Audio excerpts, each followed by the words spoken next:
Hey everyone, this is Jeff from the Overwatch team. Excited to be here today to talk to you guys a little bit about ranked play. Now I want to set expectations correctly because I don't have a firm design to put forth to you guys. I know that you have a lot of thoughts and a lot of investment in what ranked or competitive play might be for Overwatch. Obviously, you and I both study other games and we think a lot about, which games we really engage with and which sort of ranked or competitive systems mean a lot to us or we get the most out of. So I know you're all very educated about how these systems work, and I don't have the specific design for Overwatch yet because that's what we're exploring internally right now. But I thought it would be useful for us to talk a little bit about goals and philosophy with the system. It's been really interesting because I think a lot of us approach ranked or competitive play from a different mindset. There's some people who come at it from a highly competitive, almost pro gamer esport, who is the best in the world at this game out of all the people playing it, while others of us want just a more serious place to play the game. Like, I'm going to play Overwatch and I'm going to start this match, and we're not all going to pick 6 Widowmakers just for fun to see what happens at the beginning of the match. Like, we're all really invested, and it's a little bit more serious than quick play. And then I think there's a different mindset of player, which is kind of in between, which is, somebody who's looking for some sense of progression, moving up through the ranks. The more I play this competitive or ranked mode, the more I get a sense of my skill improvement over time. So these are all really tricky things to balance because they all kind of come in different ways. And we can't necessarily please everybody and speak to every competitive player with the same system. So we're going to do our best to try to come up with something that speaks to as many of you as possible. And for those of you who the system doesn't speak to, at least you understand what we were doing and what's cool about it, and you feel like your type of competitive play is available, somewhere else in the Overwatch ecosystem. So, these systems can be kind of tricky because a lot of players, would like us just to stack rank the entire player base and, show me where I'm at. And I often compare this to pro sports. If you think about, let's take baseball, for example, there's Major League Baseball where the top players in the world play. And it's very hard to, have a league like that, have it be balanced, have there be fairness between the teams, have it be a surprise who's going to win the World Series every year. But imagine if, for baseball, you had to take everybody down from a T-ball player to the best baseball player in the world and design a system where they're all competing in the same competitive environment.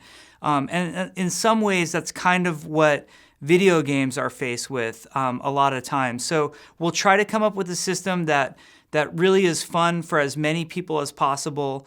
We'll try not to shave off either end, the lower skill end or the high skill end. We'll try to give you some sense of progression through the system as well, and we'll do our best.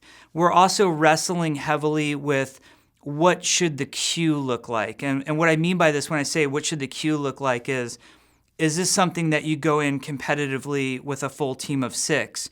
Overwatch is a team game. It's about 6v6 competition. So if you want to talk about the real best competition or the highest level of competition, you're playing with 5 other people. There's just no way around that. But we understand not all of us have 5 people we play with regularly enough, and some of us want that competitive feel in some sort of smaller queue size. So whether or not I want to play with my buddy or 2 or 3 buddies or even join the queue by myself, we're exploring whether or not these systems will work for the rank system that we come up with. So we're going to do our best. It gets very tricky. One thing, I'll share this with you guys because you've been so insightful, and I think the discussions in the community have been just, really sensitive towards game design. So I think you guys will get this. But one of the things that is really tricky is the more we enable you to just enter the queue on your own and have to put you with other people, the more you're going to react negatively to the matchmaker. No matter how good the matchmaker is, there's going to be that match where you lost and you feel like it was because of your teammates. Like I said, it is a team game. There are going to be times where you lose because it's your teammates. And psychologically, we're all a lot better off with it when we formed the party ourselves and we knew, oh God, I kind of invited my little brother and he's not that great, but he really wanted to play with us tonight, versus the matchmaker puts somebody in with you who causes the match to go wrong. The other thing that happens that we want to keep an eye on is if we put you in with other people that you don't know and you don't feel comfortable with. Some players have a tendency to react negatively to each other if things aren't going well.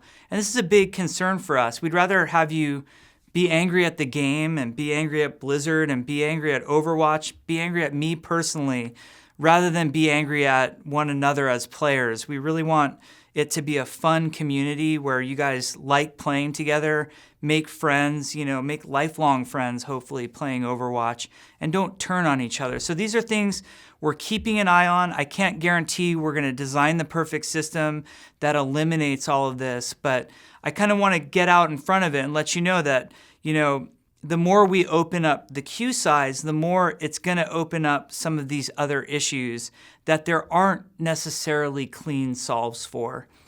So this kind of segues a little bit into another topic that I've seen a lot of interest in, and that's how we're doing matchmaking. And I'm really proud of our matchmaking engineer. I think he's absolutely brilliant, and I'm very excited that I get to work with him.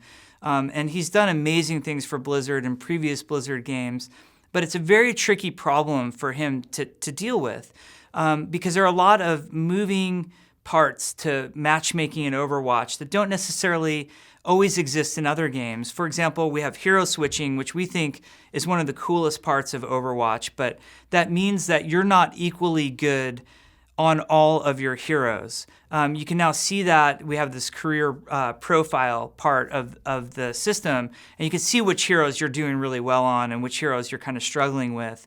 And the matchmaker doesn't know who you're going to decide to pick at any point during the match. So that's one thing that's interesting.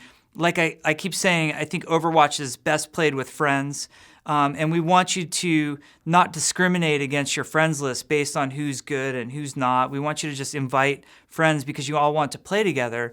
But that means that sometimes, you're not always going to get match made perfectly because you have somebody really good and maybe somebody not as good on the team. We had a recent case where, somebody complained they got matched with one of the top players in the beta, somebody who's a pro gamer, and they said, why would the matchmaker put me in with that pro gamer? And we sort of studied all the variables that led to that moment happening. And basically what happened was that pro gamer had been waiting for a certain threshold of time. And it was a rather long time. We don't want players waiting too long. And they had gotten put into a match with lesser skilled players, but the matchmaker actually was smart and put an equally good pro gamer against them on the other team. Well, the other opposing pro gamer left during the assemble your heroes time, just sort of left the match. And then we have a choice at that point. We can shut the game down and make everybody wait, or we can just say, hey, we're going to do our best, put another player in so at least these people get to play the game instead of wait and see what happens. And it turns out it was a pretty fair match. It wasn't completely unbalanced. But just sort of want to point out some of these more complex things that can happen with something like a matchmaker. You're always saying, we got to weigh on one hand the skill level of the players and how close of an equal match we can make it. And on the other hand, how long are people waiting? We're also now doing our best to improve connection to the server for people. And I think this has been really cool. We've been doing experiments, and sometimes people in the beta will complain like, oh, queue times are really long, or I didn't necessarily get matched, with the best ping that I've ever seen. But I think, one thing that was really cool over the past week is players in North America, South America, and Australia started to see greatly improved ping times. Now, we need to work out some kinks because they had longer wait times than we would like. but they're starting to see improvements.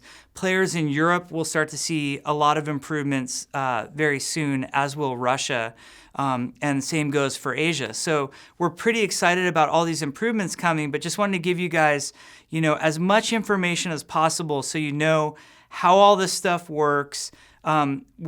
It's not that things are bugged or we're dumb or we're not paying attention to what's going on. It's that it's very complex and we need to use this beta period as a way to sort of test and experiment. And the final note I wanted to end on was the beta period itself. Recently, we had talked about in an interview sort of if we had it to do over, we might do this beta a little bit differently. We feel terrible, and me personally, I feel a lot of responsibility and really want to apologize to as many players as possible who wanted to be in the beta and didn't have a chance to play it. Really what it all boiled down to is we want to run what we call a traditional beta, meaning it's small, it's closed, and unless we're testing game balance, game design, or server infrastructure, there's no other point to what we're doing. It's all focused on those three things. But I think what happened was there was a lot of expectations of players. We know this through how many beta signups we had. And, I said recently, I wish we had just called it an alpha because maybe in terms of expectations, that would have set people in a better direction. We're not at the point where we can support everybody in such a way where I think everybody would have a lot of fun if they were playing. I feel like we're doing the right thing. We're supporting the number of players that we can support. But I feel bad because we have such a committed, dedicated community, and I want you guys playing this game as badly as possible. We'll see if we can figure something out. Worst case scenario, the game is going live at the end of spring, like we've mentioned, so everybody will have a chance to play it. Thank you guys for all being very patient with us. I always love chatting with you guys in these developer updates. And if you ever have a topic you want us to cover, please let us know about it. Thanks for your dedication and support, and we'll see you in the next one.